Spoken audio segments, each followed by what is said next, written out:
Луиза Хей. Өзіңді сүюді үйренудің 10 жолы. Бірінші. Өзіңізді сынауды тоқтатыңыз. Өзіңізді жаман, әлсіз немесе жеткіліксіз деп есептемеңіз. Дәл осы ойлар қиындықтардың пайда болуына себеп болады. Өзіңізді жеткіліксіз сезіну арқылы біз өзіміздің төмен күйімізді ақтап, оны сақтап аламыз. Осылайша ауырсыну мен ауруды өзіміз өсіреміз. Екіншіден, өзіңізді қорқытпаңыз. Көп адамдар өздерін қара ойлармен үрейлендіреді. Кез келген жағдайда да шын мәніндегіден де әлде қайда жаман етіп елестетеді.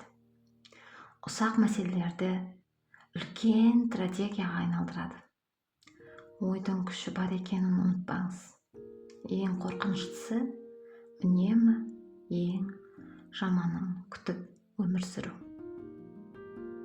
Үшіншіден, өзіңізге мейірімді, жұмсақ әрі сабырлы болыңыз. Арион Арнольд айтқандай, Құдайым маған сабыр берші, бірақ қазір. Сабыр өте күшті құрал. Көп адамдар бірден нәтиже күтеді. Кезекте тұрған немесе кептелісте ашуланамыз. Сабырсыздық үйренуге дайын еместік. Біз сабақ алмай тұрып, қадам жасамай жатып, нәтиже алғымыз келеді. Төртінші, өз санаңызға мейірімді болуды үйреніңіз. Теріс ойлар үшін өзіңізді жазаламаңыз. Өткен өмірде қателіктер үшін өзіңізді кінәламаңыз. Олардан сабақ алыңыз. Өміріңізге мейірімді болу, айыптаудан, кінә сезімнен, өзін өзі жазалаудан және ішкі ауырсынудан бас тартың. Бесіншіден, өзіңізді мақтауды үйреніңіз. Сын жанды күйдіреді, ал мақтау оны қайта тірілтеді. Не істесеңіз де өзіңізді қолдап мақтаңызшы. Өзіңізге жиі мен кереметпін деп айтыңыз. Алтыншы, достардан көмек сұрауды үйреніңіз.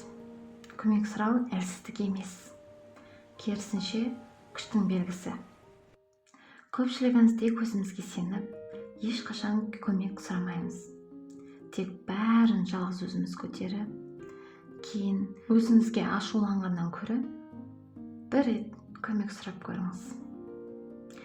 Жетінші, өзіңіздің жағымсыз қырларыңызды да жақсы көріңіз. Бәріміз кейде қате таңдау жасаймыз. Егер өзіміз үнемі осылай жасай берсек, бұл әдетке айналады.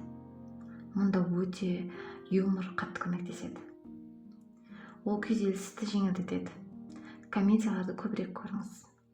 Егер адам өз өміріне драма мен комедия бар қойылым ретінде қарай алса, оның болашағы бар. Сегізіншіден, денеңізге қамқорлық жасаңыз. Не жеп жүргеніңізге назар аударыңыз. Біз консервіленген тамақты үйір болдық.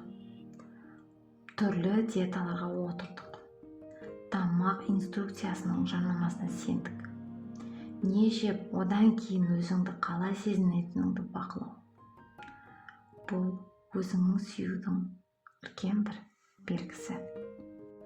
Тоғызыншыдан, айнамен жұмыс жасаңыз. Таңертең айнаға қарап, күлімсіреп, мен сені жақсы көремін. Сен керемет әлі ғажапсың деп айтыңыз. Осы күймен күніңізді өткізіңіз. Өміріңіздің қалай өзгере бастағанын байқайсыз. Сондай-ақ өзіңізге қуаныш сыйлайтын жаттығулардың кешенін таңдаңыз. 10-шыдан, өзіңізді дәл қазір сүйіңіз. Кемел адам болуды күтпеңіз. Өзіңізді сүюді үйренгенде ғана басқалар да шынайы қабылдай аласыз. Сіз бұл әлемге өзгелерге жағу үшін емес, өз болмысыңызды білдіру үшін және терең деңгейге сүйіспеншілік тарату үшін келдіңіз. Құрметті көрермен, ешқашан біреуге жағынамын деп өмір сүрмеңіз. Тек қана өзіңізді сүйіңіз. Тағы да сүюді үйренудің 10 жолын қайталаймын. Бірінші, өзіңді сынауды тоқтат. Екінші, өзіңізді қорқытпаңыз. Үшінші, өзіңізге мейірімді жұмсағары сабырлы болыңыз. Төртінші, өз санаңызға мейірімді болуды үйретіңіз. Бесінші, өзіңізді мақтауды үйреніңіз. Алтыншы, достардан көмек сұрауды үйреніңіз. Жетінші, өзіңізді жағымсыз қыларыңызды да жақсы көріңіз. Сегізінші, денеңізге қамқорлық жасаңыз. Тоғызыншы, айнамен жұмыс. Оныншы, өзіңізді дәл қазір сүйіңіз. Әр әйел бақытты болуға лайықты.